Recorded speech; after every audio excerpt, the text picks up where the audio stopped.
Here. Member Deary. Here. Member Keaton. Here. Member Kelly. Here. Member Lovins. Here. Member Baszler. Here. City Administrator Fawcett. Here. City Attorney Edmondson. Here.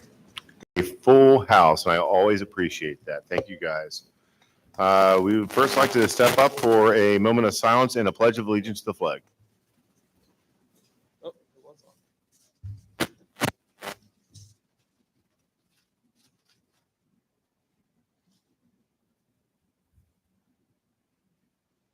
I pledge allegiance to the flag of the United States of America and to the republic for which it stands, one nation, under God, indivisible, with liberty and justice for all.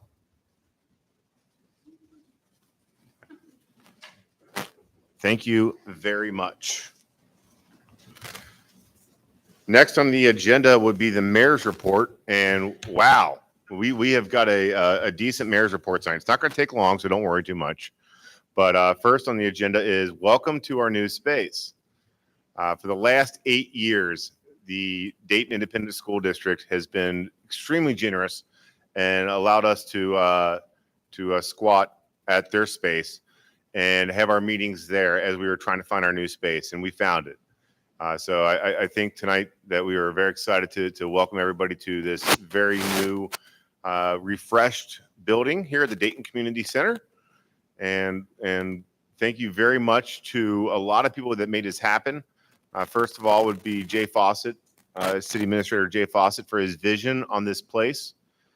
Second of all would be to Public Works, who did a ton of work making this from tile to carpet, putting up walls that gave us additional storage spaces, and making this a livable space. And new painter Joe Neary. Joe shows up in a full smock. I mean, he's like an all white. He's a painter, man. The retired life looks good on Joe. And he painted a lot of this building, so we really appreciate those folks. So I'd like to give them a round of applause. So moving forward, this building is going to be allowed for city meetings such as city council, planning and zoning, et cetera, et cetera. And we're also going to be able to have meetings in this building that for Civic Club, for anybody who wants to rent this place out for maybe a wedding reception or yoga classes. This is now being reinvigorated for public use. So we are so happy to have this building back in use for the city of Dayton. It's a big day. We'll have a ribbon cutting later, but that's not today. Second on my mayor's report would be the bump outs on the avenue. This is something that we've been working on for years, and we are finally starting to break ground on. The bump outs are happening all along the avenue, all the way up Dayton Pike towards Fort Thomas. So you'll be seeing some concrete cuts, some concrete construction. This is going to allow for more pedestrian space and space for folks to walk. So we have kids that are walking up the hill every day trying to get to their houses. They won't be walking the road anymore.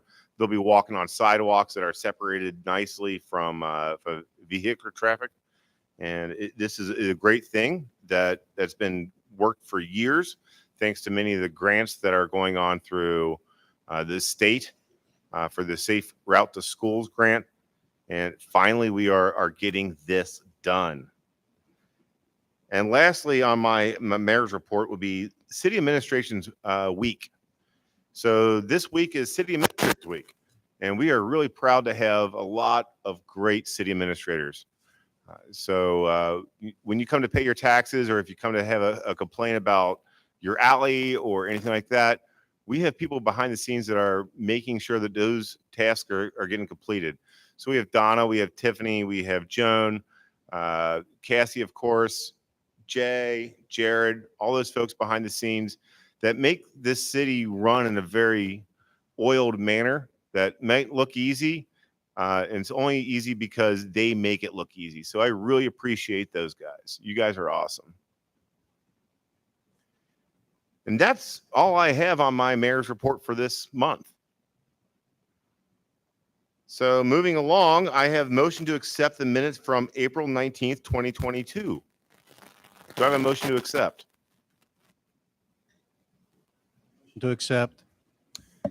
Member Volter has made the motion. Do I have a second? I'll second. Second by Member Baszler. Do we have any comments regarding the minutes from 2022, April 19th? All in favor? Aye. Any nays? Any abstentions? So moves. Next would be that any audience comments regarding any legislation appearing on tonight's agenda. Once again, I'd like to remind you that this is for legislation for tonight's agenda. If you'd like to make any comments, the podium is yours.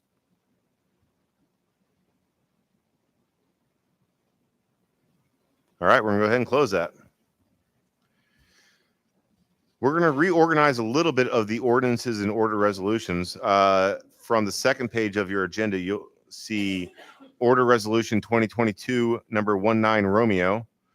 We're going to move that to the head of the agenda just to make sure that the folks that are in the audience tonight don't have to sit around for a couple hours unless they want to. Of course, you're always welcomed. So Ordinance Resolution 2022, number 19 Romeo, authorizing the issuance of up to $50 million maximum aggregate principal amount taxable industrial building revenue bonds, Series 2022, issued to assist Velo Riverside LLC or its assigns in connection with a multi-family development project in the Manhattan Harbor development area adjacent to Manhattan Harbor Marina. Now, this is an order, so do we have a motion to accept? Motion to accept Resolution 2022-19R. Do we have a second?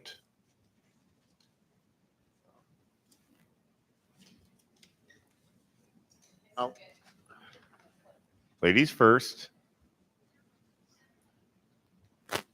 Member Neiman's made the second. So this opens up the council for comments regarding this order. Jim Parsons here. He may want to do a little bit of a background on this so the council is educated about what's going on. Mr. Parsons, the floor is yours if you like. Yeah, thank you for allowing me to be here. I'm Jim Parsons with law firm McKinney, Muth and Kleekamp, and I've been here several times for this. I'd like to also introduce for you William Morris with Arlington Properties, who is the developer on this particular project. Arlington actually did the tapestry on the river project that we actually financed with the same mechanism, and they've done a great job in Dayton, and they want to do the second project there at the end of the riverfront relative to that. Just as a background, and I explained this to you when we did the pilot agreement and the bond inducement resolution relative to this, you're issuing up to $50 million in bonds, but these bonds are not your debt by statute and otherwise. They're the debt of the project. The city has absolutely no responsibility for their payment at all. And you're simply acting as the conduit bond issuer on this particular project to allow some incentive available for the project to move forward. So, and you've done this on several projects along the riverfront. So again, these are industrial revenue bonds, which are private activity bonds that are issued that allows you to be the conduit issuer, but you have no responsibility for their debt. I want to make it clear on that. Again, the bonds, we're ready to close on the financing. Yeah, go ahead. What's that? Yeah. Maybe speak a little bit closer to the mic, Jim. Oh, I'm sorry. Okay. Okay. I'll say that again.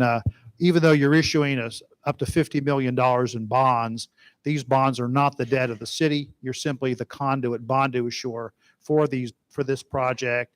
All the financing, all the debt, all the liability is on the developer in this particular situation. So these are not debt like when the city issues its own bonds for maybe a public project or whatever. So just be aware of that. This is in accordance with the action the council took several months ago when you approved the original inducement for this project to move forward. All the approvals now are in place to issue the closing. Truist Bank is actually the lender. They're providing the lender financing on this particular project. We're pretty much ready to close, probably close before probably the third week in May at this point. And basically, unfortunately, the mayor and the city clerk going to have to sign a bunch of documents, but this is ready to move forward and close to get that project started. I'll be glad to answer other questions, or William can answer questions about the project if you want more information. This has been reviewed by our Yeah. public finance lawyer, Donnie Warner. So he's gone through all the Yeah. documents. He's That's requested some right. changes. I meant to which- say that. It's which been you totally have, reviewed which by you have your. made at our request. Also, this is very similar to the one we did for Arlington 1, which is now Manhattan on the River. The only major difference is that was in the Dayton School District. This is outside the Dayton School District. So the Campbell County School District is the one that is participating in this, not the Dayton School District. That's correct. Other than that, it's almost identical. The documents are very similar to what it looked like. And again, Donnie Warner, special counsel, as well as I'm sure the city attorney had looked at those also. Everything's in order to close at this point. And again, we've always support all the support. We really appreciate all the support given by the city of Dayton to move this project forward. I'm curious how much fill will be needed for like this project. I think all the trucks full of dirt coming through our center of town has been an issue for the last 8 years or something like that. And I'm just wondering how much more you guys need to build in for infrastructure to make it above the floodplain, or what your plans are for that. Yeah, actually, part of the project that the seller in this case was required to do is raise the site up out of the floodplain. It's my understanding that about 99% of that fill has been done. So what we'll be doing is, once those elevations are certified, we'll be then submitting information to FEMA and to get that area officially out of the floodplain so it can be developed. But I think the fill is pretty much done. After that's done and after the project closes, they'll finish up the new road through that process also. So they'll be taking care of Route 8 through. Not Route 8, but they'll be taking care of the new connector road that be connecting Manhattan Boulevard through the whole development. Okay. But the fill is pretty much done. There's maybe some additional that has to come in, but it's very minimal. And they're pretty much at the elevation they need to be able to get FEMA sign off to get it out of the floodplain.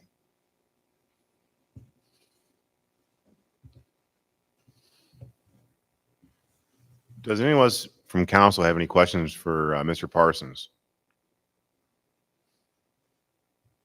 Thank you very much for your time. So we have a motion, we have a second. Do we have any comments regarding this ordinance 2022 number 19 Romeo? I guess I just have some concerns with Mary Ingles Highway. And I mean, I know that's not technically our road, but it might be falling into our responsibility. And obviously with new construction on that road and the ever changing slide towards the river, I don't know if the city has plans to accommodate the rest of Dayton and that road, and when repairs might be made on that. You know that the state is going to repave Route 8, but we think they're going to stop at the flood wall, which is where Route 8 stops now. So I don't know, they've abandoned basically that road and offered it to the county, who's rejected it. And so the next step is to see whether the city of Fort Thomas and the city of Dayton are interested in taking that road over. My feeling is that we need to have some serious negotiations with them about repairs and improvements to that road, if that's something we are to consider, but we haven't heard back from them yet. And I would suspect that sometime this year that conversation will start. Okay. It just seems like a big concern considering all these new people are going to be living down there. And we have existing families and businesses down there that I think it's something that we definitely need to strongly try to figure out how to solve. Residents are going to be using either Manhattan Boulevard or Route 8. There are not too many of them, I think, are going to go left towards Fort Thomas. I think they're going to go to work and shopping, whatever the other direction. But yeah, it's definitely a road. The future of that road has to be discussed with the highway department, because they maintain it now and they can't just give that to us without providing us with some funding or repairs or whatever. So that's a conversation we need to have with them if that does come up in the next few months.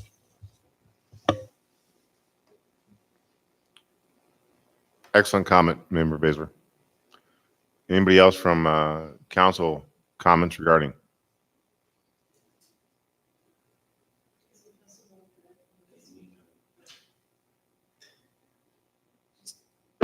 Can you hear me? Okay. You're good. William Morris with Arlington Properties. Could he come up and speak about, do you think you could come up and speak about this new development and for people who don't know much about it?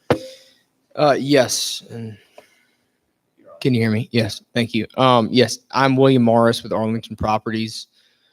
We developed Tapestry on the River, which is now Manhattan on the River, and have been working on plans for the past little over a year on what we're calling Vila Riverside, which is a 265 unit multifamily development, similar to Tapestry, but we're excited to say it's really the next phase of development. It's going to be something we're very proud of, and we're also extremely appreciative of the city of Dayton and the support that we've gotten in both projects, and appreciative for the opportunity to deliver such a development. I understand the concern about the fill, and while we're not the master developer of Manhattan Boulevard or Manhattan Harbor in general, it is my understanding that this is the end of the fill. They're just about done. They need to finish Manhattan Harbor Boulevard. The Berry Street connection is going to be in process as well, which I think will benefit everyone, including our residents. But the site that we're developing is, as Jim said, is right about at grade. We've just surveyed it again, and there's a little tweaking that needs to be done. But once that is done, we're hoping to close on this project with the support of tonight on the 17th of May, roughly, to then immediately begin site work of our project, so that you would then see vertical construction as quickly as possible, in hopes to deliver the community as quickly as we can. Thank you. Thank you all for having me. Does anyone else want to ask me anything while I'm here? Council? Great. Thank you, Mr. Mayor. Thank you, sir. Thank you, Member Neiman. Does anyone else have any questions regarding 2022 number 19 Romeo? All right, well, we had a motion. We had a second. Comments are being closed. Roll call, please, Ms. Ledger. Member Neiman. Member Kelly. Member Lovins. Member Baszler. Aye. Member Volter. Aye. Member Neary. The ayes have it unanimously. Thank you very much. Thank you, gentlemen. Enjoy your evening.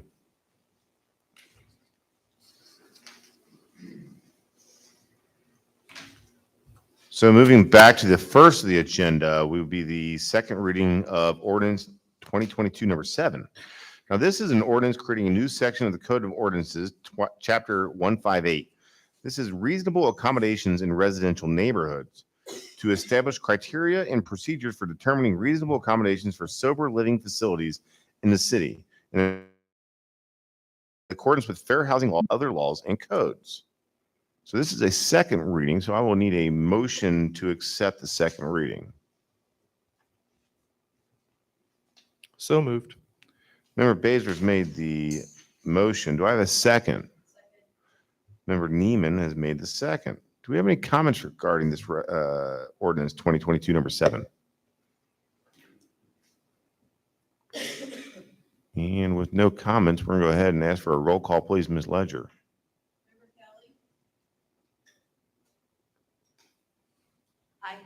Member Lovins. Member Baszler. Aye. Member Volter. Aye. Member Neary. Aye. Member Neiman. And the ayes have it unanimously. Next on the agenda is the second reading of ordinance 2022 number 8. That's closing and vacating a portion of Dodd Drive within the Manhattan Harbor development area.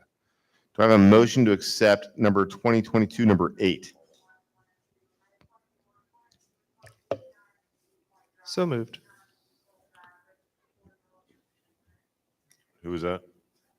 Me. All right, that was member Baszler. Made the motion. Do I have a second? Second by member Lovins. Do you have any comments regarding 2022 number 8? Ms. Ledger, roll call, please. Member Lovins. Member Baszler, Aye. Member Volter, Aye. Member Neary, Aye. Member Neiman, Member Kelly. The ayes have it. Next on the agenda would be ordinance 2022 number 9.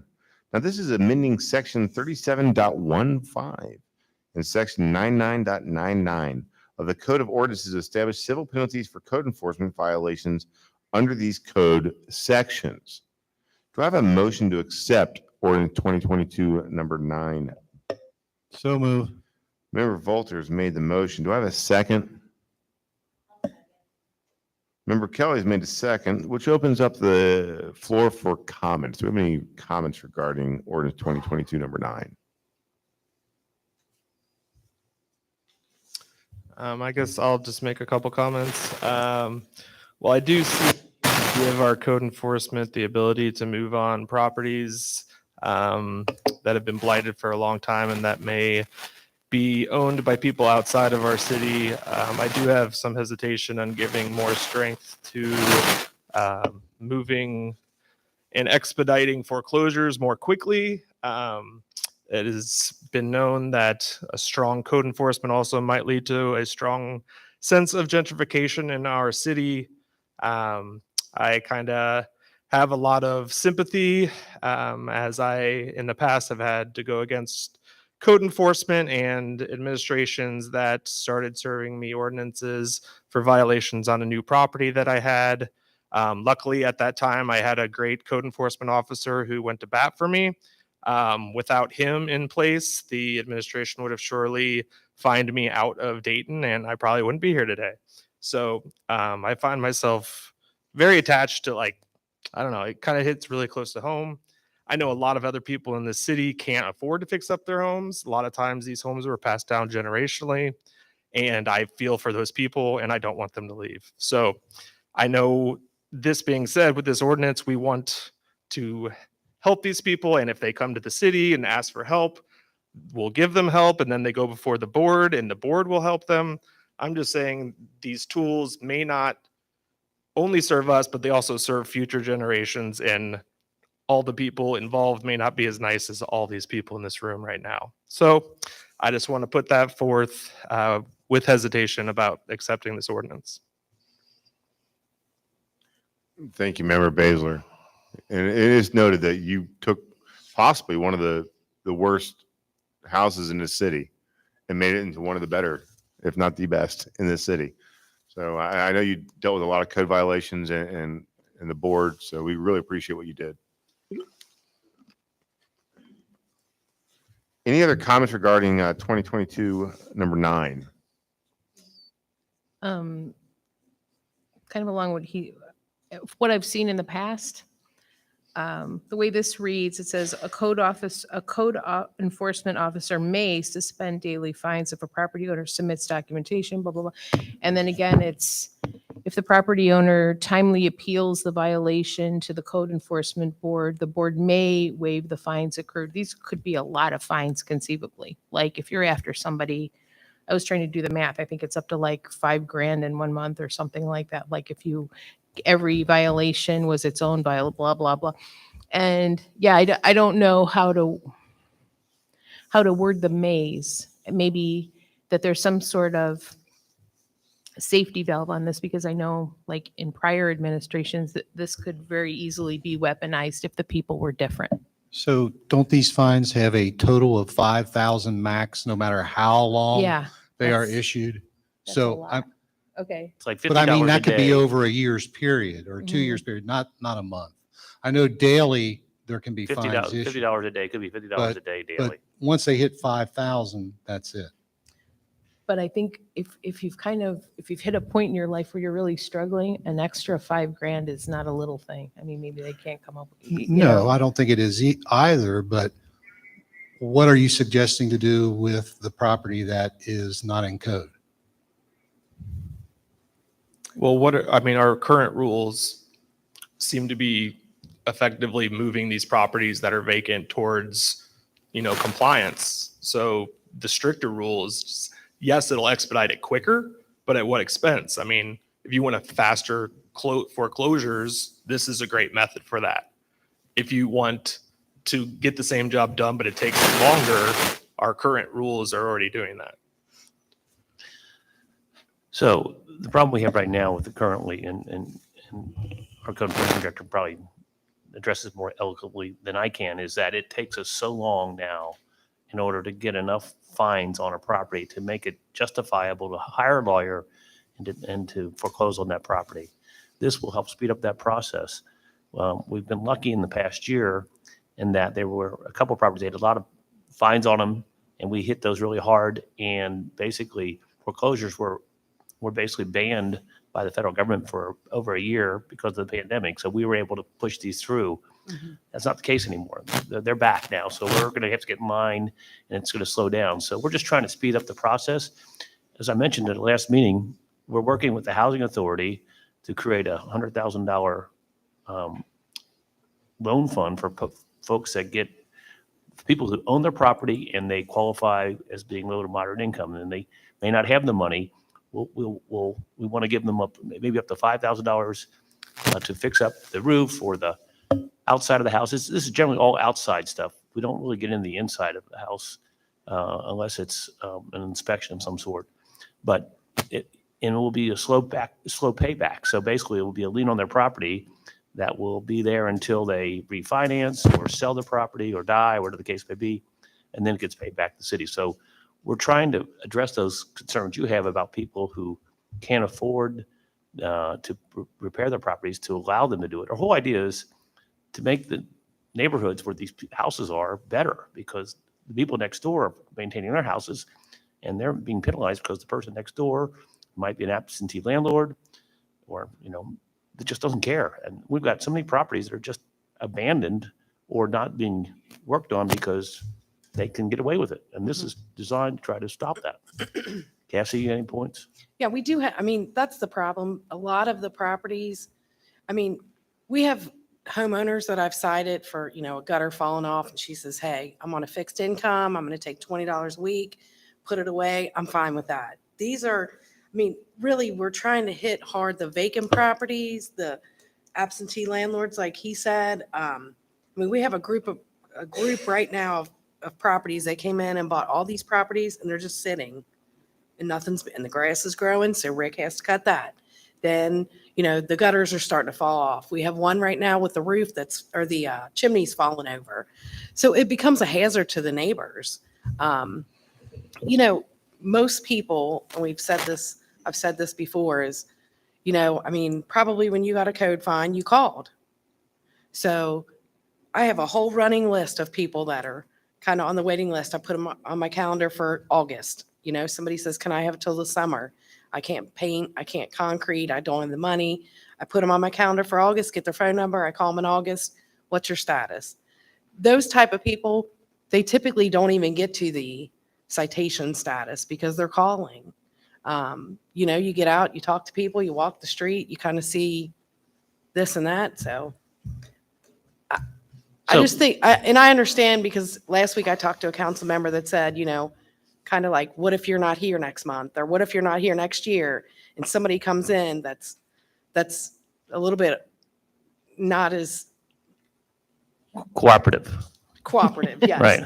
And I understand that, but at that time you can revisit this and say, this is not working. Right. So when we have Rick go out and his team cut grass or clean up trash that's been dumped there, or board up windows, that's taxpayer money that we're paying them to clean that up. And this is a way to recoup that money, to reimburse the taxpayers for the charges that we are having to incur. Correct. Because of someone else not paying attention or taking care of their property. That's what this really does. And this is based on a model ordinance by the Kentucky League of Cities. A lot of cities around the state use a very similar language in order to attack this problem. If it's a problem in the future, you feel like we're being too draconian with our approach, then just repeal this ordinance and go back the way it was. That's a simple solution for the city council. That's very easy for you to say, but the previous person that was sitting in your chair made that type of request something that was off the table. So, you can be super agreeable, but that's you. And we appreciate you moving forward on all these. But I also fear the future of, let's say we had 50 properties that are a real hassle. Okay, we use these tools to take care of those. Then what? We start looking at chipping paint and other, like, our code enforcement person has to have a job. So there's nitpicking that could happen after we egregious or go after these problem properties, and these same tools are going to be able to be used. So I disagree. I don't think this is a nitpicking issue. These are to go after severe properties. And, personally, I think it needs to be done. I don't want to live next to one of those properties or have one of those properties on my block. I just think it's a necessary tool. And I think the city administrator mentioned it was a KLC model. I know many other communities in Northern Kentucky use this model. We're not different than any of them. And I understand you have reservations because of your personal experiences. I know that. And I think there was some unfairness there. I agree, 100%. But in terms of trying to shape up the city, make it look nice, and work with people to get properties improved, I think this is the ordinance that will help us do that. And I don't think it's going to be, if there's a little bit of paint peeling, we're going to go after them. I don't think that's what this process is all about. Agree that we would love to get rid of all the neglected properties that have been eyesores for years, that are either abandoned or empty or whatever. Or you're talking about a group that has a lot of them. I think everyone wants to get rid of it. And I think I, for years, have said we really need some teeth with these ordinances because just nothing's happening. I'm worried about other people, that things are just so expensive. Every little thing, like we just had to put on a new porch that was $5,000. It's nonstop, and there's a woman on Irvin Terrace, and she didn't have enough money to put that porch back on. It's kind of a hot mess, but and I feel sorry that she's trying, but it's a lot of money. And I think you might hit a stage in your life where you just don't have a whole, there's just, I don't want those people to get caught in this.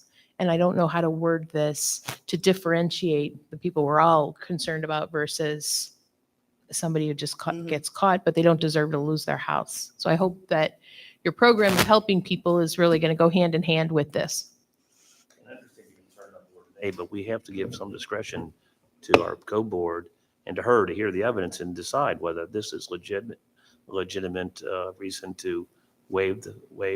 They can prove that they can't afford it. We have language in there that says we can waive it for that reason. But Well, I know, I've been around long enough. When you say can, may, totally depends on the person and the administration. They could go a total other way too. we said shall, she's got no. Yeah. She has to. Even you might have one of these big hedge funds that bought all this property. They come with a reason. It may be a horrible reason, but if it says shall, then she's got to waive it. Okay. So Right. I think you got to have discretion, and she's got to make the decision, or our co-board's going to make the decision, is this legitimate based on the evidence they presented? Are they really doing something to fix up this property? If so, then sure, we'll waive those. We'll waive them. And that's the Cassie, plan. is the group you were talking about, is that a hedge fund? It's a group, they have an office in North Carolina, California. They've bought the properties. The first three letters are the same. The rest are kind of all over the place. But yeah, it's an investor out of California. And they do have a local person, but every time I go to, go to call the person, they've changed employers and this and that. And they're virtually impossible to track down. Okay. Pretty much. And they're just not doing anything. And they have a lot of properties, a lot. And this is not the only way you can get their attention, we found. So that's why we want to do it. How many properties in Dayton are affected by these people or this group? Ooh. Well, I know they have 1, 2, 3. They have 3 properties between on 7th, from Public Works to the end of 7th Avenue. 4. So I'd say maybe 30, 30. 25 or 30. It's a lot. It's a lot. Mhm. And they're not only in this city, they're in every city. They're in Bellevue. We have communications with Bellevue Code Enforcement with, passing back and forth and phone numbers, and you just can't, sometimes you just can't track them down. So we have another one that has about 12 properties. He's local. There's a lot of them out there, and unfortunately there's really nice houses with one of those stuck right in the middle. So Mhm. we do get a lot of complaints, and I totally understand, but it's kind of like our hands are tied until we get to that point. Mhm. So, and everything that we have sent to foreclosure or the banks have foreclosed on, they're all empty. They're just sitting. So Okay. trust me, I do not want to take somebody's house. Oh, it's not about you. Yeah. So, If you can be you immortal, you know- don't have to talk about it. right. Okay. Thank you. Right. I think the most important part of this ordinance is being overlooked in this discussion, and that is the may part of this. She does have the discretion to work with somebody. Okay, it's not black and white that we got to cite you. I'm sorry. Mhm. Yes, that leaves it up to her decision-making. And yeah, we got to trust that we have the right people on board to make that decision, but you're missing part C, which is if the property owner timely appeals the violations to the code enforcement board. So even if she wants to nail them, code enforcement board, people that live in this city Mhm. can waive that fine. And I have an excellent board. And we have an excellent board right Yes. now with a good mix of people. So I think we have to rely on having the know. right people I on know. board. I understand that. That makes 100% sense. I understand that.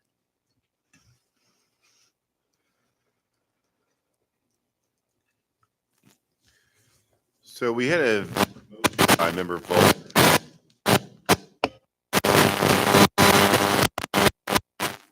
Who's that? Is it me? Is it me?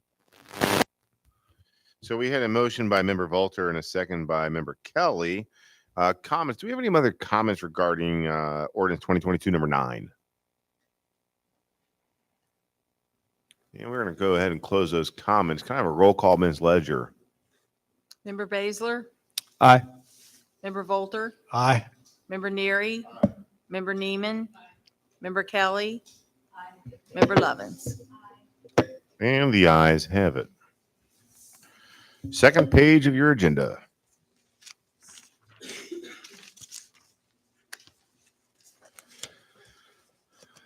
Next on the docket is ordinance 2022 number 10. This is amending the text of the city's zoning code to allow professional offices as permitted use in the residential 1JJ R1JJ zone. Do I have a motion to accept ordinance 2022 number 10? Accept. Member Neiman's made the motion. Do I have a second? Member Kelly's made the second. Do I have any comments regarding number 2022 number 10?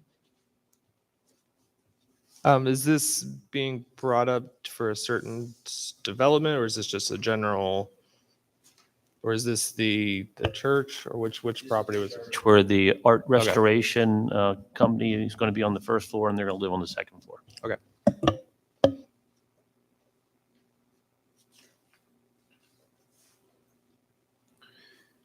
Any other comments? And they are closed. Can I have a roll call, please, Ms. Ledger? Member Volter? Aye. Member Neary? Member Neiman? Member Kelly? Member Lovins? Member Baszler? And the ayes have it. Just a couple more to go, guys. Next one on the agenda is ordinance 2022 number 12, authorizing the placement of tables and seating on public sidewalks and right-of-ways in the city and establishing licensing and rules. Wait, hold on a second. Ms. Ledger, what do you have? We need to go with number 10 first. 10 and then, or 11. And we did 10. 11, sorry. Oh, I'm sorry. I skipped it on my notes. My bad. Thank you very much. Me too. Sorry. You said 10, I said 12. That's cool. All right, so number 10, 11. Amending Chapter 110 of the Dayton Code of Ordinances to change the occupational license fee assessed on wages and compensation of employees working in the city from 2.0 to 2.5%. Do we have a motion to accept ordinance number 2022, number 11?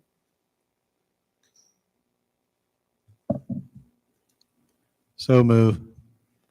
Member Volters made the move. Do we have a second? Second.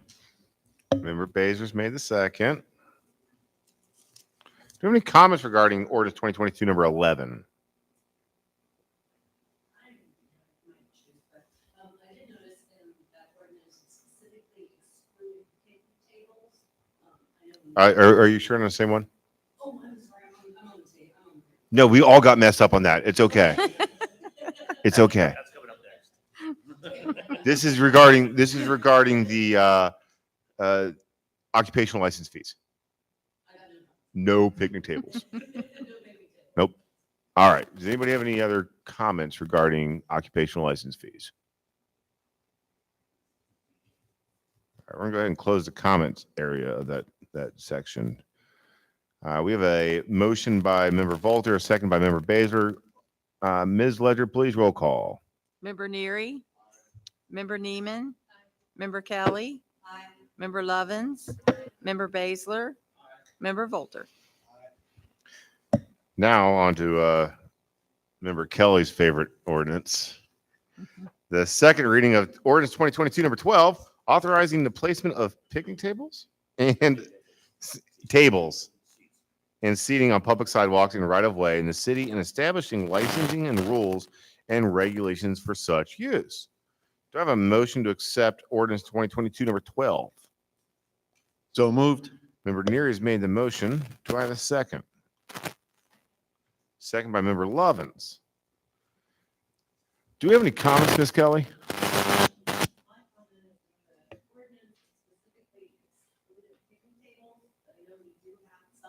In use outside, like it's going to be grandfathered in, or will people need to swap those out for something else? They'll need to swap them out. Most of our sidewalks are not big enough for picnic tables, and they are kind of dangerous because they're immovable, and you have to have 36 inches for ADA purposes. There might be some sidewalks that are big enough, but from the aesthetic standpoint, and we did this in Covington, and they're just not as attractive as chairs and tables. So we think it's better to have chairs and tables, and they're as affordable as a picnic table.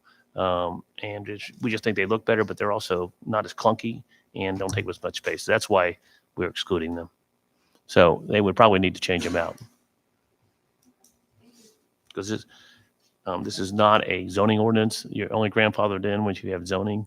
This is just a business regulation ordinance of our public. These are our sidewalks and our property, and we're allowing them to use them. If it was their property, they might have a right to a grandfather argument, but they don't here.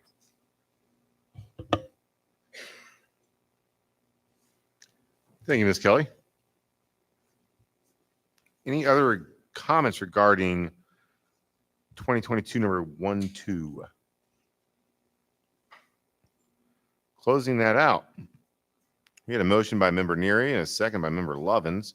Comments are closed. We have a roll call, please, Ms. Ledger. Member Neiman, Member Kelly, Member Lovins, Member Baisler, Member Volter, Aye. Member Neary. The ayes have it. And that is the end of the second readings for this evening's agenda. And we are moving to the first readings. That first on the first readings will be ordinance 22, number 13. This is adopting the annual budget for fiscal year July 1st, 2022 through June 30th, 2023. Ms. Ledger, please. City of Dayton, Kentucky, ordinance number 2022, number 13. An ordinance adopting the City of Dayton, Kentucky's annual budget for fiscal year running from July 1st, 2022 through June 30th, 2023, and estimating revenues and resources and appropriating funds for the city to the full extent authorized by KRS 82.082 and interpretive case law. And it's a first reading. So I just want to point out that Jared Barks, who's back there in the camera room back there, handed out this today. He did the budget. He worked very hard on this. He's still working on it. But this is the attachment that goes with the ordinance. It gives you the overall budget.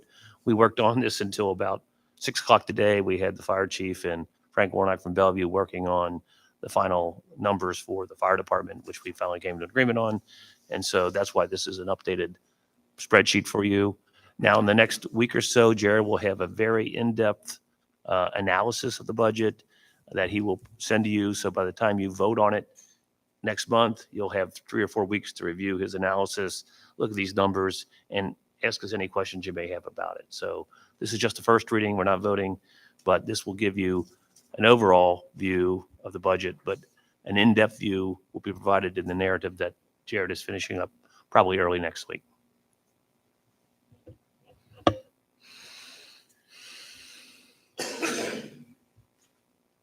And council, I think if you've been watching this budget like I have for the last 10 years of Excel sheets that last 20 pages long, and they just kind of make your eyes go cross, the way that Mr. Barks has put these together makes it a lot more digestible, understandable, and hopefully makes for a more informed decision on your part. So I really want to appreciate Mr. Barks' work on making these easy to read for us and also for the general public.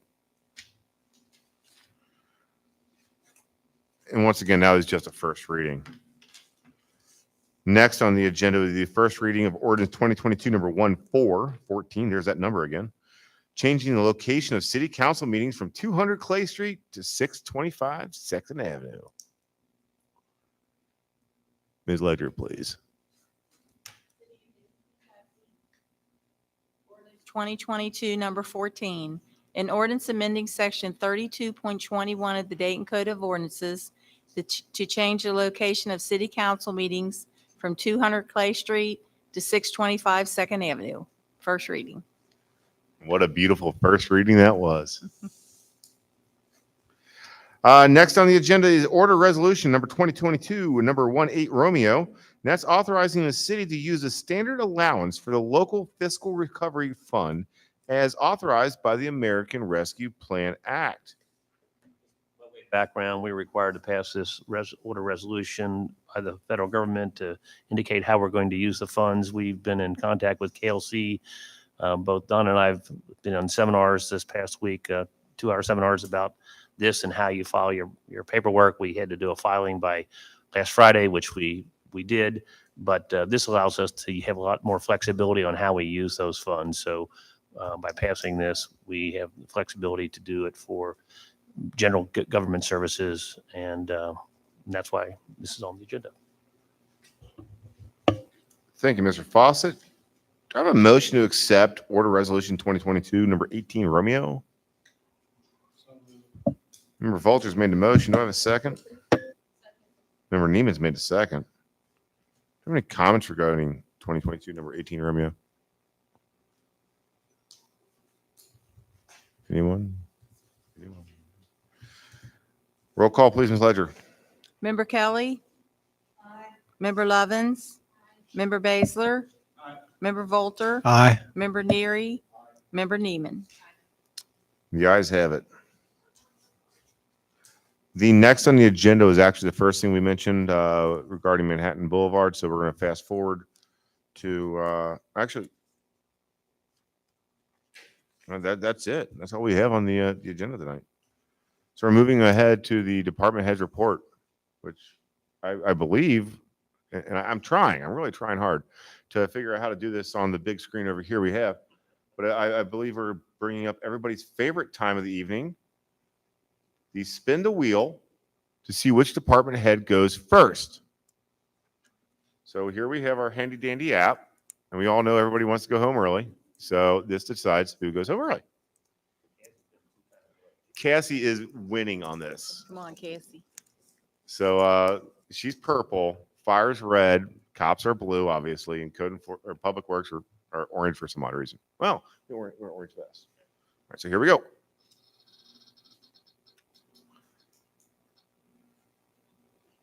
Mr. Halfhill, you're the winner of the night. I'm excited for you. Your report, please, sir.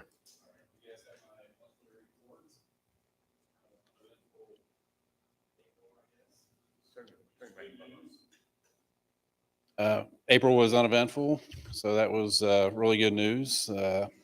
Just dealing with kids running around with Orbeez guns, and that's about it. So I didn't have anything else to add. Doug is looking at banning Orbeez guns in their parks as well. And talk to us today about our order. Again, we're not banning these guns in general. It's just in our parks. It's In the parks, yeah. we don't want paintball guns happening right next to your kid's birthday party. So it's just time and place for everything. Am I right, Cop? That's correct. Sir? Yeah. Any questions for Chief? All right. That was easy. All right. Enjoy your evening, sir. Thank you. All right, next on the wheel, we have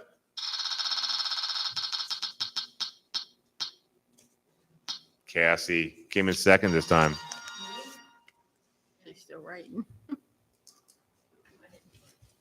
So I didn't get a report to you. It was only 2 weeks, so I'll get a 6-week one next time for you. But I wanted to let you know that, so I was working on that abandoned urban properties where we take the tax from $496 to $750. So last year we had 41, and this year we looked at people that were 3 years behind on their property, people with code fines, things like that. We had 52 total, and we're actually down to 31. We've had quite a few people that have paid their taxes for no other reason than just kind of like, I pay them when I feel like it. I mean, everybody that came in paid the 3 years. They were excited about it, kind of like, thanks for the reminder, believe it or not. So that's exciting. So now we have 31 total. Most of those right now are kind of small little lots that are kind of off the beaten path. We have no idea where these people are. We can't, the mail all comes back. So we're going to work out a plan for that. But yeah, that's my good news for the month. Grass is going like crazy, as you can see from the house around the corner, which several people have pointed out to me. 408, which was a problem property we had for Yes. many years, and it was sold at foreclosure. And And they're doing a great job on that. I mean, yeah, 408 Dayton. They took the insert off the porch, opened it all up, so looks really nice. We have a couple more that, I mean, there's a lot of dumpsters around town. They're moving and grooving on some things, so that's great, It's a good thing. Yeah, it's great. Do you have any questions? No? Any more questions? Thank you, Cassie. And if any of you want the last 2-week report, just let me know. I can send it to you. It's real easy. So, all right, thanks.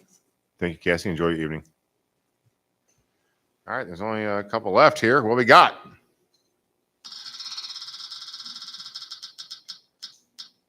That's code. Code enforcement again, not fair. Oh, this isn't Public Works, Mr. Lucas. It's quite a busy time of year for you, sir. It's spring. The grass is growing. We're getting caught up a little bit on the grass. We got some railroad property to get, and can you hear me now? Perfect. Okay. The grass is growing, and we're getting caught up a little bit. Last weekend, myself and Jordan, we were able to get the flood wall cut, and it took us about 4 days altogether, I guess. And we're caught up on our parks. Gilland Park's going to need cutting a few times this month because there's so many events happening down there. We did hire a new guy. He started Monday. I want to bring him in next council meeting and introduce him to everybody. The guy that we hired, well, Jay and Ben hired Monday, He took right off with a weed eater. I mean, I think it's the first time I've never had to train somebody how to use a weed eater. So, and I think he's going to be a good one. And, but other than that, we've been down here for a while, 2 or 3, maybe 4 weeks off and on. And, we'll get on it now because we can back off a little bit here. We do have doors and stuff coming in. They're just not here yet. There's going to be more updates. Some glass in the front there is going to be replaced. So that's all on back order. But other than that, I have nothing else. If anybody's got any questions or anything, we will be getting on some potholes too. We got a few of those. But that's it for me.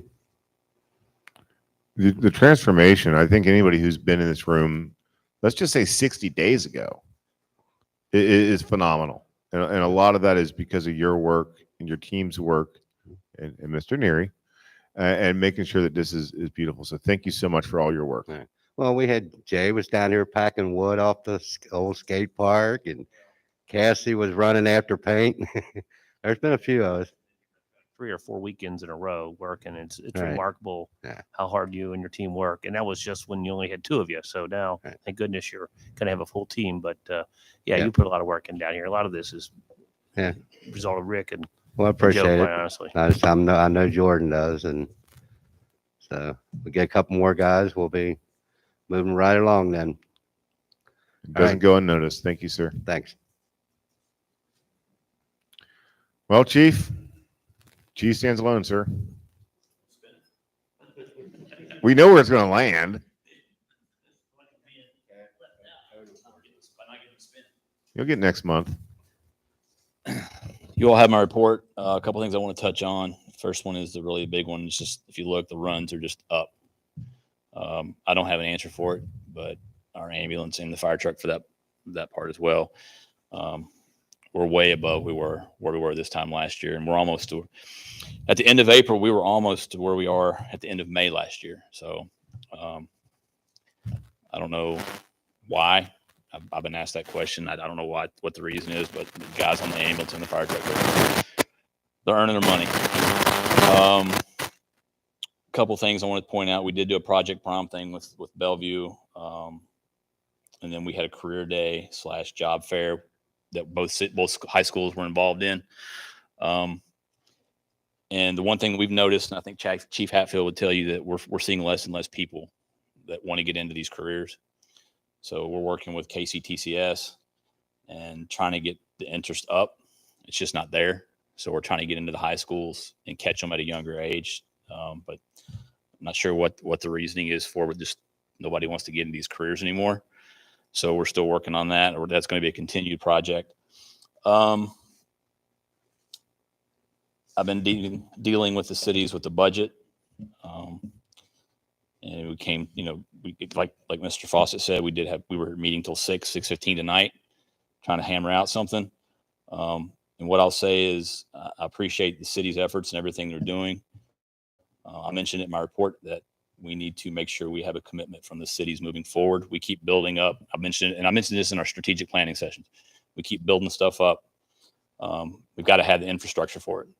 You've got to have the police. You've got to have fire. You got to have public works. And, Mr. Volter and Mr. Neary have spoken a lot since they were on the fire board. We just need to make sure that we continue to figure out ways and look at ways to plan for the future. I'm not going to be here, Captain Hall, we've all got overtime. There's a bunch of us that have our time and retire, and we want to make sure this department is still functioning in 5 years, in 10 years. And that takes commitments from the cities.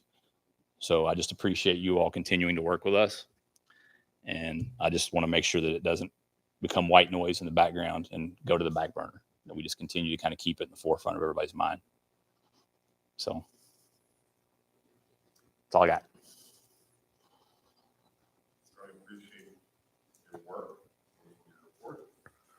And I don't think you're white noise at all to us, sir, nor your department. I appreciate that. So, and that's the guys. It's not me. That's all them. So, Oh no, they work their butts off, man. I get the alerts on my phone. I know it's 2:00 in the morning, and they're doing stuff that nobody else would like to. So I appreciate what they do. Does anybody have any questions for Chief Atkins? All right, sir. You have a good evening. I want it on record that I didn't get my spin and I'm bitter. You'll get it next month, man. Maybe we'll have it on the big screen. Have your name in lights.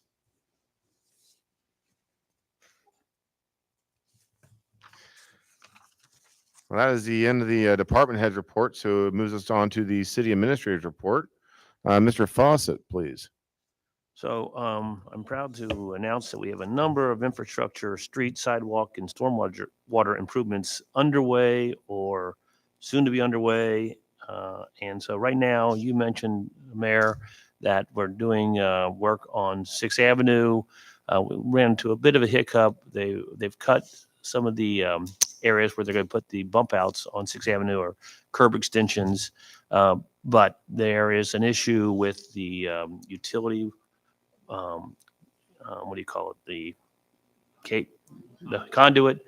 On the plans, it's different than what Duke requires. So we're working through that. So what we're probably going to do is focus more on Dayton Pike and upon Belmont right now and work that through while Duke and KYTC and our engineer resolve the issues down there. So this is a project that was 10 years in the making. So a lot of things have changed in 10 years since when these plans were originally designed. And Duke doesn't allow, they have 3-4 inch conduit and they need 2 inch. So we're working through it. These are not unusual to come across these problems in these types of projects. So the good thing is they're here for a number of projects in the city. They can work on those projects. So we try to resolve those issues. So we need the conduit there because we'll be putting pedestrian lighting on those bump outs, which will add to the streetscape of our city. So it's important that we do that and have it done right. So that's what's going on there. In the meantime, as you may have seen, the intersection at Fallon and 5th and Manhattan Boulevard has been completed. We're expected the striping to have occurred last week, but there was a problem they had with supplies. But it looks like next week they're going to come in and do the striping there. We need to move one of the stop signs a little bit. So that would be the thermo seal type of striping that lasts long, and those will be stop bars at each of the stop signs, and will be crosswalks put in there. So I've gotten a lot of great comments from people who regularly use that sidewalk to walk on the riverfront trails, and they're very happy with it. They say it's much safer, and I think the vehicular traffic is safer as a result of that as well. In addition, near there, just this week, actually yesterday, I think they finished. We put a connection from the parking lot of Queen City Riverboats or Queen City Marina down to the beginning of Riverfront Commons. For many years, if you wanted to walk to Riverfront Commons, you walked to the parking lot, then you had about, 60, 70, maybe 100 feet of mud and dirt you had to walk through to get to the trail. So we went ahead and made that connection. We worked with the developer of the apartments. They're going to have a big celebration in May later this month of River Days, and they asked that we could expedite that and get it done before their celebration starts. They're going to be down there in that parking lot with the celebration, and they're going to kick off the opening of that marina. I think they're going to have a bar down there. They're going to bring food trucks down, and should be a good time. I think it's May 25th, I think, but I'll get details out to you later on that. I'm not sure that date for sure, but it's around that date. So those have all happened in the last few weeks. What are some of the other things? Handicap ramps have gone in about 30 locations throughout the city. You may have seen them. Those are in anticipation of the repaving. We were hoping to get the repaving on the agenda tonight, but we have to have a public hearing since it's municipal aid funding, and so that will be on the agenda next month. But those ADA ramps have been put in place to be on the streets that are being repaved. Later this summer, we heard tonight, Manhattan Boulevard will be extended. And then, of course, we all know that once that is done, that project is done, then they're going to move on to Berry Street Connector. We got stormwater repairs they've been designed, and this bid spec are coming back tomorrow or the next day for 4th and Kenton and on Irvin Terrace. And once the bid specs come back, we'll send those out and get bids and bring them back to you for approval. That's a 50-50 project with SD1. Phase 2 of Riverfront Commons, we're just waiting for KYTC to give us the go-ahead to bid that out. And then once we get done with our work at the Kenton and 4th, we'll let KYTC know, and they'll bring in repaving crews to do Route 8 from O'Fallon to the flood wall. And again, repaving the streets will be on the agenda for next month. And then we're in the design phase of phase 2 of Dayton Pike, which will connect to the sidewalks at Fort Thomas. And we're in the design phase of phase 3 of Riverfront Commons, which will complete the loop on the river. So we got a lot of stuff going on. Thank you, Mr. Fawcett. It's a busy time here in Dayton. We are moving concrete, we're moving mud, we're making things happen. Does anybody have any questions for City Administrator Fawcett? Opportunity is yours. All right. Thank you very much, sir. Next on the docket will be Mr. Evanson on your city attorney's report. Nothing to report. Thank you, sir. The podium is a brand new podium that Jared Barks put together today, and it looks beautiful. Is available to anybody from the audience who would like to address council or administration.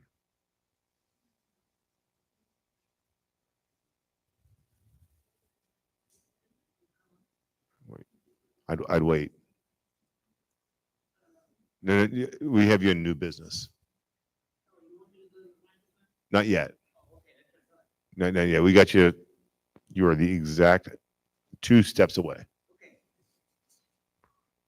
So anybody else would like to address council and administration? Yeah, of course you may. Just your name and your address, please. Just give us your name and address. Actually, it's on. Just hit it. You'll see like little number. Yeah, there you go. I was just more or less coming to see where we were at with that water issue down at my house.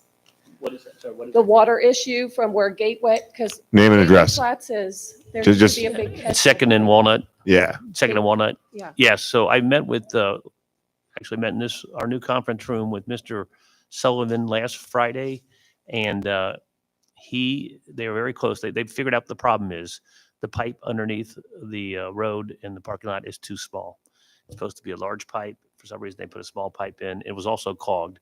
They knocked the clog out. That's just helping a little bit, but they're going to go in and replace that whole pipe. And that's supposed to, happen. He told me in January it was going to happen within 30 days, of course, and it hasn't happened, but he says it's going to happen soon. They do have the plans. The engineer said they've discovered what the issue is, and it's the pipe. It's not big enough. Because it's just every time it rains, then, I mean, it's so close to like flooding my house and it's. Did it happen today? I'm curious because they did No, say that it there was didn't a, rain hard enough, really. Okay. I mean, I did take some pictures because it was getting to where it was starting to come over. yeah, But I do have to say kudos to the Public Works. It seemed like right after it rained, because we're the lowest there, those drains, they used to be open and now they got what is it? Yes, and they get clogged up. right. But somebody come through with the truck and they cleaned them off. But we get all that debris from up high and then that makes it even worse. Right. So, I'm hoping that clearing that clog out will help a little bit, but it's not the problem. Is not the clog. It's the problem. Well, part of the problem is the size. It probably caused the clog. But once they replace that pipe, I think that will address the issue. And they're supposed to put a trench drain in there too, which they didn't do. It was designed for a trench drain. So I will stay on him. I told him that I would be reaching out in a couple days after we met to find out what the status is on that. But and I'm going to continue to email.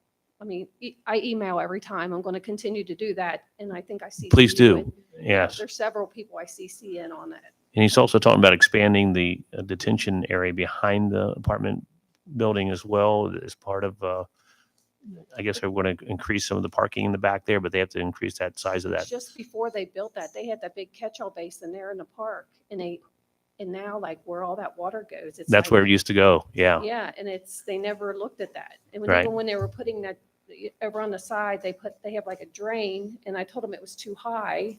And they said they were the engineers, they knew what they were doing. Well, then it was coming down, so I complained, and then he puts a little pipe this big, and like that ain't gonna catch nothing, but like you said, he's gonna put a bigger one in, but. Yeah. I'll follow up tomorrow. I'll send an email to both Mr. Flaherty, his engineer, and Mr. Sullivan saying, hey, you came to the city council meeting and we need to know what's going on with this. And It's just I'll I've let been you there- know. I've been there 30 years. I have never had a problem until they developed. Oh, it's, that. it's clearly caused by the construction of that development. There's no doubt. All right, thank you. Okay. Thank you, ma'am. Would anybody else from the audience like to address council administration? All right, we're gonna go ahead and close that then. Audience is closed. Unfinished business, council. Do we have any unfinished business?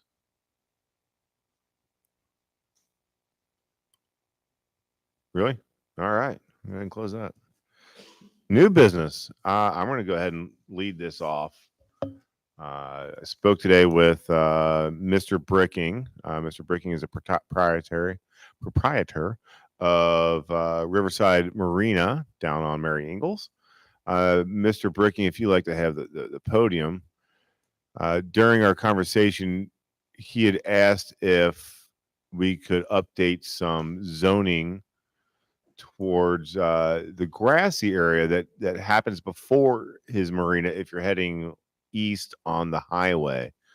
And Mr. Bricking, you probably can explain it better than I can. Yeah, I'm here to try to get some pads for campers and that during the summertime and the wintertime. Right now it's zoned for, I think it's zoned for April 1st to March, what is it? April 1st to October 31st. And when we got this approved years ago, they wanted me to move the campers out during the wintertime and put them at the F&M parking lot. Well, I think the problem would be, it'd just be an eyesore up there. And when you pull them out from where the pads was, you know, some of them probably got decks or propane bottles and that. It looked much cleaner if they just stayed there. And that's all I want to do is put the campers there. You know, a lot of people come down. If you got a motor home or something, you can come in for the weekend. Our people could stay the whole summer.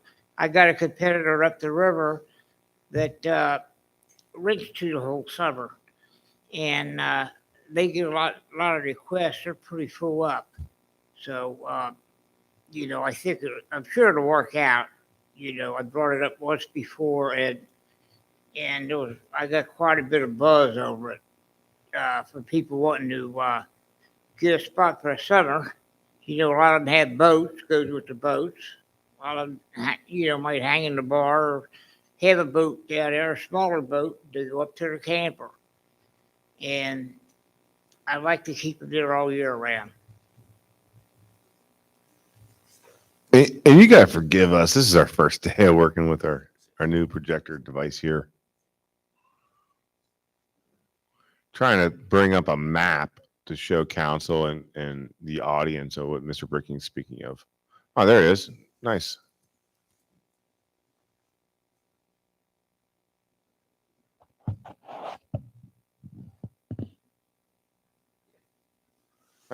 So what you can see here is Mr. Bricking's.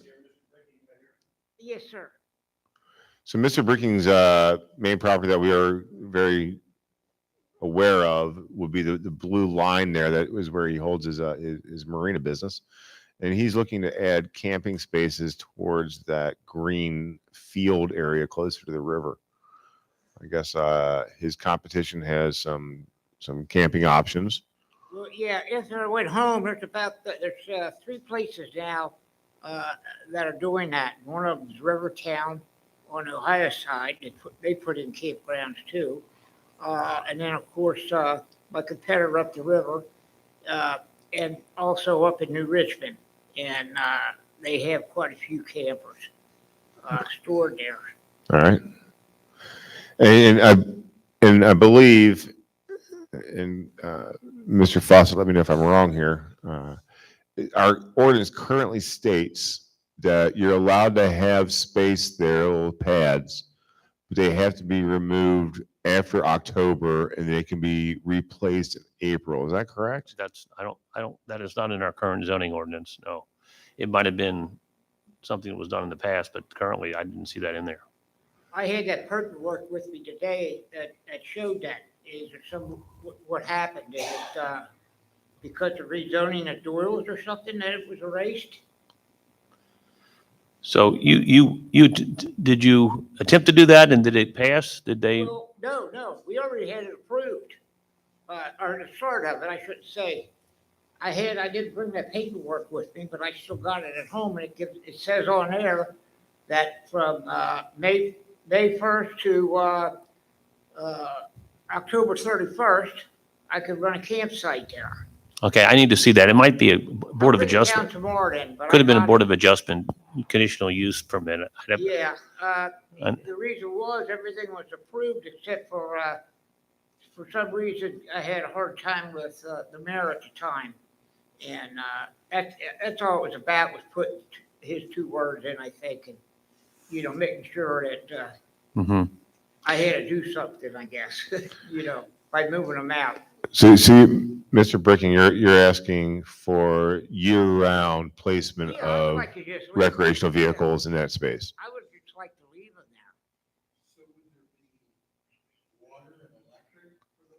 there. He- I got, water's there, storage is there. I have to put in, electric. But you'd have to put infrastructure in to serve those Yeah, I had to put the road, everything. in. road and all Yeah. that.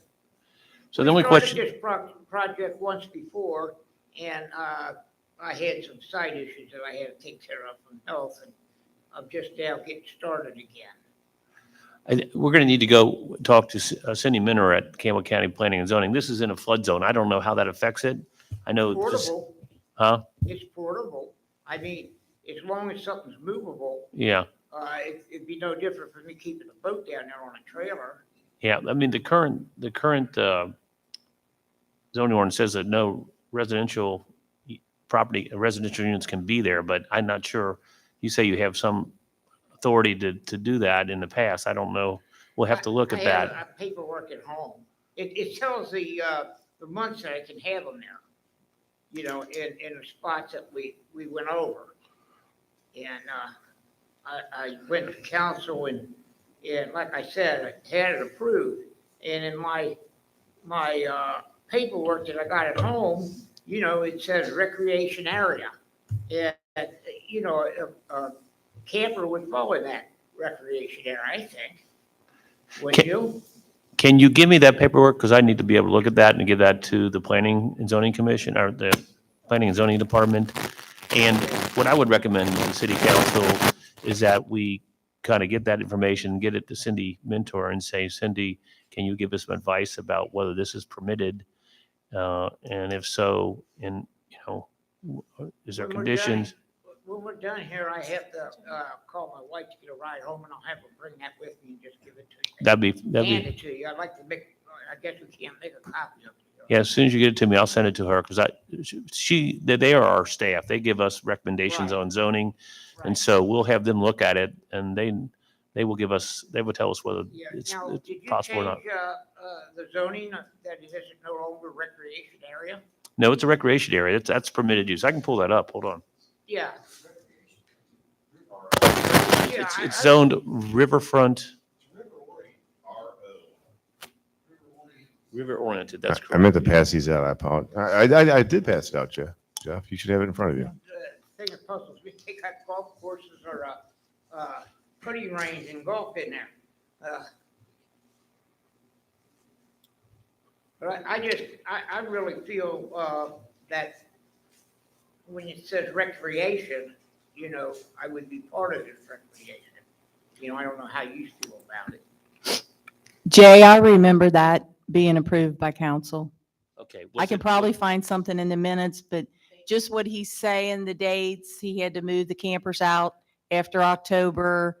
And I think he was supposed to put some kind of a road and like a bathhouse in. I kind of remember that being part of it. Yeah, I have to put showers in. Yeah. But the bathrooms I already have because I got them at the garden right there. Right. I can probably find something in the minutes tomorrow. That's why I need to see because it's not in our online version. So I don't know whether it was not incorporated after it was passed. I mean, the only uses that are permitted currently in the RO are sale, marina, supplies and equipment, Sale of fishing equipment and supplies, including service and repair, off-street parking facilities, and temporary parking for boat trailers and restaurants, and then publicly owned or operated parks or recreational areas, and then recreational areas other than publicly owned or operated, such as golf courses, driving ranges, etc. Conditional uses are kennels, and that's it. Does say under other development controls, dwelling units are not permitted in the zone except as provided in Division D4, which is dwelling units for facilities and occupancy of operation of principally permitted use, which I guess is your. Do you live on the premises, sir? Do you Yes, live? I live in, yes. So All my family you would does. qualify under that exception, but right now it says dwelling units are not permitted. So we have to figure out what's right and what's wrong, and I think Cindy can help us figure that out. So one of the reasons when we met this afternoon was I wanted to hear Mr. Bricking's case, and he asked that I bring it forward council to get your guys just general consensus or ideas, whether you like it, you don't like it, you love it, you hate it, doesn't matter, and whether if you'd like to see this pushed forward to the planning and zoning, because the next steps in a process such as this would be that it would go to planning and zoning. They would hear your case of changing this area around. And then if it passed planning and zoning, then it would go towards council for 2 readings, correct? Yeah, but my suggestion that I made to you earlier today is before we go through all that and the expense, let's get a recommendation or an idea back from Campbell County Planning and Zoning, and then give that to the city council and then let them decide whether that's something they want to do. If they want to do it, then fine, we go through that process. But if they decide they don't want to do it, I don't want to waste your time and money and effort Right. doing something that's ultimately not going to pass. So that's my recommendation. Does that all make sense, Mr. Bricking? Yes, and in the meantime, I guess I could give Donna that, you want that paperwork? Okay, all right. Well, thank you very much. Of course, it's always good to see you.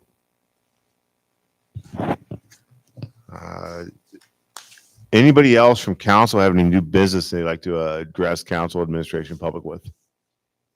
I just had a quick question. It was more of just a idea that was spurred during the code violation ordinance. Is there any way to outsource the blighted properties to a third party so we don't need to use our public work resources? And then we could also add that to a lien.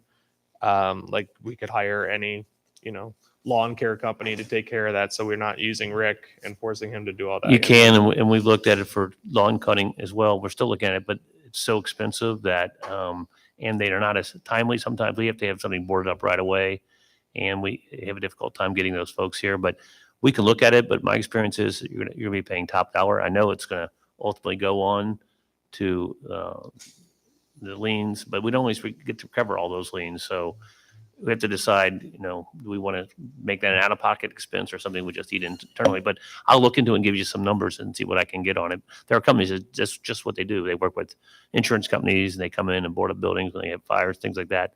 We certainly can talk to them, but they're generally pretty expensive. But I'll get you some numbers. Thank you, Mr. Basford. Any other new business to council, administration, public? All right, we're going to go ahead and close that. Do we have a reason for executive session this evening? We do not, but if we did, we could have it in that sweet new room over there because we're in a new house and it's beautiful. All right, do I have a motion to adjourn? So move. Member Volter's moved, so I have second. We'll go with Neiman because she was loudest. All in favor? Aye. Thank you for joining us this evening. See you next month.